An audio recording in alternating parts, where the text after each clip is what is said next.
මං කවදා හරි දවසක අහන්න කැමති වචන කීපයක් තියෙනවා. මිනිස්සුන්ගෙන් අහන්න කැමති වචන කීපයක් තියෙනවා. ඒකේ තනියම ගේමක් ගැහුවා බං. මං ඒ වචන ටික අහන්න හරි ආසයි අයියේ.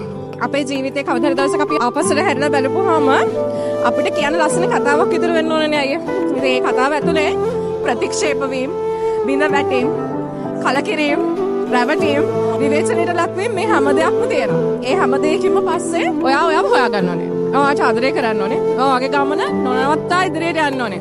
අන්න එදාට පුළුවන් මුළු ලෝකෙ මුණක් දිනන්න. අපි හීන දකින්නෝනේ. ඉතින් ඒ හීන ගොඩක් අය දකින්න නිදාගෙන ඉන්නකොටනේ. හැබැයි මට හීන දකින්නවත් වෙලාවක් නැතුව නිදි මරාගෙන S2 අර දැකපු හීන තියෙනවා.